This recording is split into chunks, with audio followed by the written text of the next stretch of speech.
آج کی تقریر کا موضوع ہے عالمی بھائی چارہ۔ بھائی چارے کئی قسم کے ہوتے ہیں۔ مثال کے طور پہ بھائی چارہ رشتے کے بنیاد پر، بھائی چارہ علاقے کے بنیاد پر، بھائی چارہ ذات پات کے بنیاد پر، بھائی چارہ رنگ کے بنیاد پر، یہ جتنی بھی بھائی چارے ہیں یہ سارے بھائی چارے عالمی نہیں ہیں، یہ محدود ہے صرف کچھ لوگوں تک۔ مثال کے طور پہ جو بھائی چارہ رشتہ داری کے بنیاد پر ہے وہ صرف اپنے رشتہ داروں کو لے کے چلتا ہے، دنیا کے سارے لوگوں کو سمیٹتا نہیں ہے۔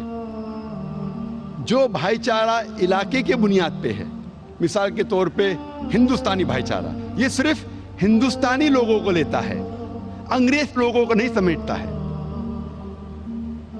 اگر بھائی چارہ رنگ کے بنیاد پر ہے، مثال کے طور پہ گورے لوگوں کا بھائی چارہ، تو صرف یہ گورے لوگوں کو سمیٹتا ہے، دنیا کے سارے انسانوں کو نہیں سمیٹتا ہے۔ تو جتنے بھی یہ بھائی چارے ہیں یہ محدود ہے، ان کو ہم عالمی بھائی چارہ بالکل نہیں کہہ سکتے۔ اسلام اس بات کو تسلیم نہیں کرتا کہ انسان کا ذات کے بنیاد پر بٹوارا ہوا یا انسان کا بٹوارا رنگ کے حساب سے ہونا چاہیے۔ اسلام نہیں مانتا کہ انسان اونچا یا نیچا ہو سکتا ہے رنگ کے بنیاد پر، ذات پات کے بنیاد پر، دولت کے بنیاد پر۔ اللہ سبحانہ تعالیٰ فرماتے ہیں سورہ حجرات میں، سورہ نمبر 49 آیت نمبر 13 میں، جس آیت کی تلاوت میں نے اس لیکچر کو آغاز کرنے پر کی تھی۔ اللہ تعالیٰ فرماتے یا ایھا الناس انا خلقناکم من ذکر و انثی وجعلناکم شعوبا وقبائل لتعارفوا ان اکرمکم عند اللہ اتقاکم ان اللہ علیم خبیر۔ اے انسانوں، ہم نے تمہیں ایک مرد اور ایک عورت کے جوڑے سے بنایا ہے، پیدا کیا ہے، اور تمہیں قوموں اور قبیلوں میں بانٹا ہے تاکہ آپ ایک دوسرے کو پہچان سکے، نہ کہ آپ ایک دوسرے سے نفرت کریں۔ اور تم میں سے سب سے بہترین انسان وہ ہے جو متقی ہے۔ اس قرآن مجید کی آیت سے ہمیں پتہ لگتا ہے کہ اللہ سبحانہ و تعالیٰ کا دار و مدار کوئی انسان کو اونچا یا نیچا ماننے کے لیے ذات نہیں ہے، رنگ نہیں ہے، جنس نہیں ہے، دولت نہیں ہے۔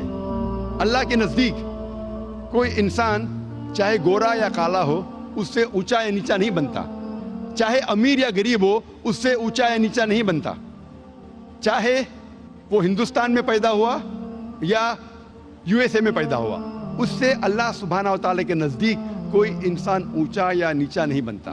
اللہ کے نزدیک انسان اونچا تب بنتا ہے جب وہ متقی بنتا ہے۔ کوئی انسان کو جانچنے کے لیے ضرورت ہے تقوی کی۔ تقوی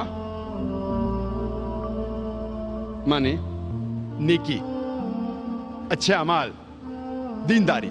ایک انسان دوسرے انسان سے تبھی اونچا بن سکتا ہے جب وہ اللہ سبحانہ و تعالیٰ کے اور قریب آئے، دینداری میں اونچا نہ رہے۔ دینداری، اچھے اعمال اور نیکی اللہ کے نزدیک بنیاد ہے کسی انسان کو اونچا یا نیچا کہنے کے لیے۔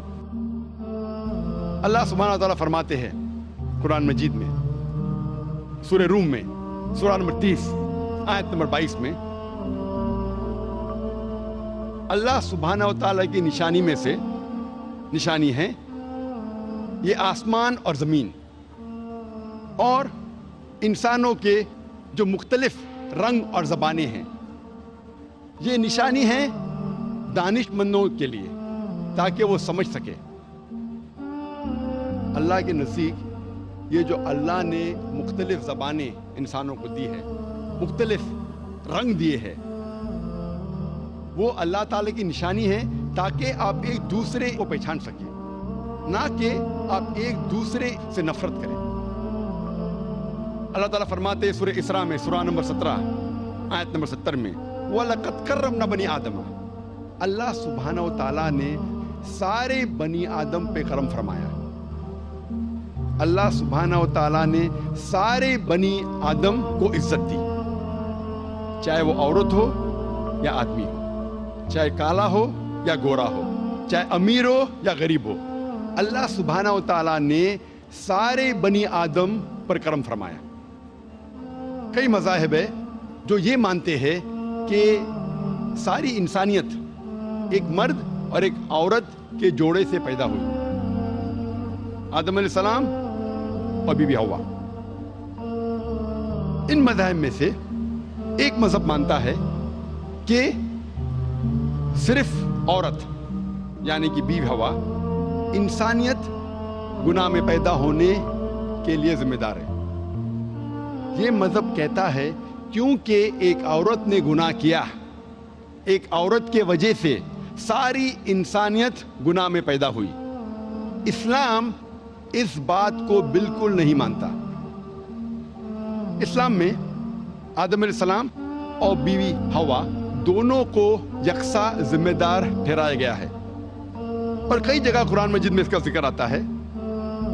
مثال کے طور پہ سورہ اعراف میں، سورہ نمبر 7 آیت نمبر 19 سے 27 تک تقریباً 1 درجن سے زیادہ ٹائم، 12 سے زیادہ وقت دونوں کو خطاب کیا گیا ہے، آدم علیہ السلام اور بیوی حوا۔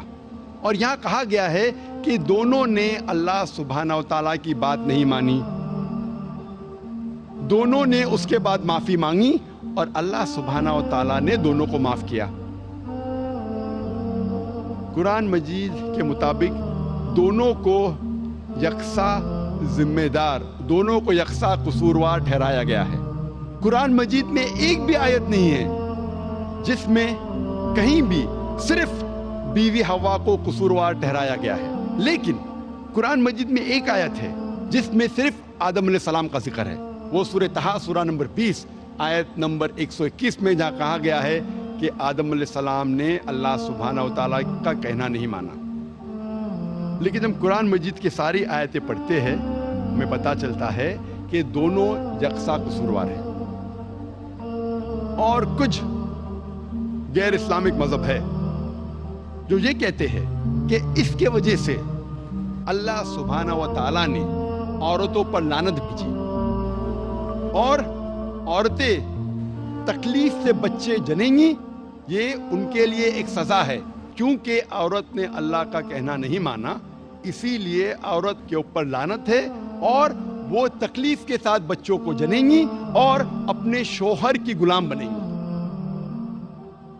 اسلام اس بات کو بالکل نہیں مانتا، بلکہ قرآن مجید میں حمل کی وجہ سے عورت کے رتبے کو اٹھا دیا گیا ہے۔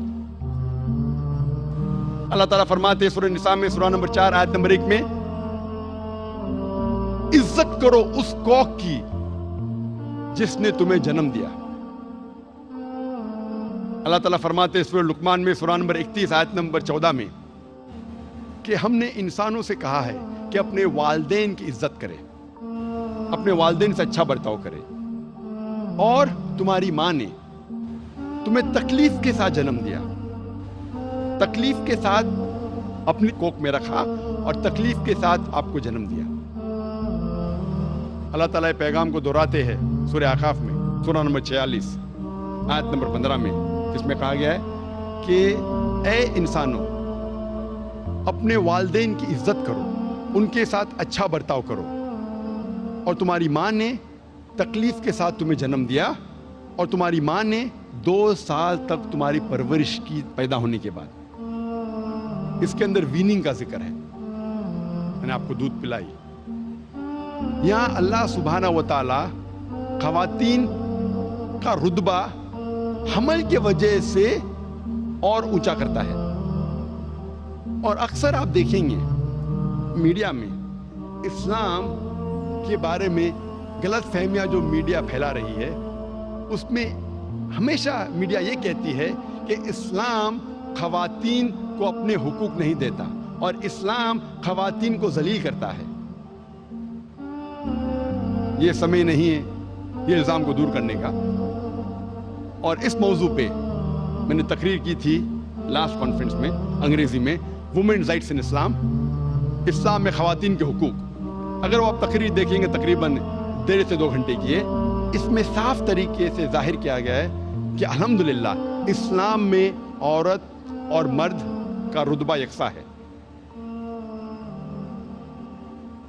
اسلام میں عورت اور مرد کا درجہ ایک ہے، لیکن درجہ ایک ہونے کا یہ مطلب نہیں کہ سب چیزوں میں وہ یکساں ہے. Equality does not mean identicality. پوری طور پہ اگر آپ جانچ پڑتال کریں گے تو پتہ چلے گا کہ عورت اور مرد کا رتبہ جو ہے وہ برابر ہے. اللہ سبحانہ و تعالیٰ نے رتبہ دونوں کا ایک رکھا ہے، لیکن ان کے ذمہ داری علیحدہ ہے. Depending upon the psychological make up, biological make up, physiological make up, مرد اور عورت کی ذمہ داری علیحدہ ہے، لیکن اوور آل بوتھ ایکول. میں ایک مثال آپ کو پیش کروں گا جس سے آپ کو سمجھ میں آئے گا میں کیا کہنا چاہتا ہوں. مثال کے طور پہ ایک کلاس میں ایگزامینیشن ہوتا ہے اور 2 طلباء کو سب سے بہترین مارکس ملتے ہیں، دونوں کو ملتے ہیں 80% مارکس. جب ہم تحقیق کرتے ہیں پتہ چلتا ہے کہ کوشچن پیپر میں 10 سوال تھے اور ہر سوال کا جواب دینے پہ طالب کو ملیں گے 10 مارکس میکسیمم. ہم تحقیق کرتے 2 طلباء، طالب اے اور طالب بی، دونوں کو 80% ملتا ہے. ان کا جب آنسر شیٹ ہم دیکھتے تو پتا چلتا ہے کہ کوشچن نمبر 1 کے جواب میں طالب اے کو ملتا ہے 10 میں سے 9 مارکس، طالب بی کو ملتا ہے 10 میں سے 7 مارکس. تو آنسر نمبر 1 میں طالب اے کا رتبہ بی سے زیادہ ہے. Student A has a degree of advantage over B. سوال نمبر 2 کے جواب میں اسٹوڈنٹ بی کو ملتا ہے 10 میں سے 9 مارکس اور اسٹوڈنٹ اے کو ملتا ہے 10 میں سے 7 مارکس. تو جواب نمبر 2 میں اسٹوڈنٹ بی کا رتبہ اونچا ہے. Student B has a degree of advantage over student A. باقی سارے 8 سوال کے جوابوں میں دونوں اسٹوڈنٹ اے اور بی کو ملتا ہے 10 میں سے 8. آپ جب حساب لگاتے ٹوٹل کرتے ہیں ہمیں پتا چلتا ہے دونوں اسٹوڈنٹ کو اے اور بی، طالب اے اور بی دونوں کو ملتا ہے 100 میں سے 80 مارکس. اسی طریقے سے کچھ چیزوں میں عورتوں پہ ذمہ داری زیادہ ہے، کچھ چیزوں میں مرد پہ ذمہ داری زیادہ ہے، لیکن پوری طور پہ آدمی اور مرد اسلام میں ایک ہی درجے کے ہیں. مثال کے طور پہ اگر ایک چور میرے گھر میں داخل ہوتا ہے، میں نہیں کہوں گا میں خواتین کے حقوق میں مانتا ہوں، I believe in women's rights. میں نے کہوں گا میری بہن اور میری بیوی سے کہ جا کے چور کا سامنا کرو. میں جانتا ہوں کہ آدمی عورت سے زیادہ طاقتور ہے، اور اللہ سبحانہ تعالیٰ فرماتے سورہ نساء میں سورہ نمبر 4 آیت نمبر 34 میں کہ اللہ سبحانہ و تعالیٰ نے مرد کو عورت سے زیادہ طاقت دی ہے تاکہ ان کی ذمہ داری ہے کہ عورت کو سپورٹ کرے، عورت کی حفاظت کرے.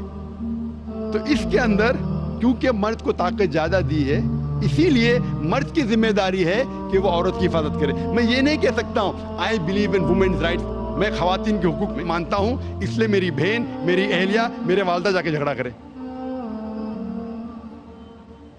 دوسری مثال ہے، یہ کہا گیا ہے صحیح بخاری میں جلد نمبر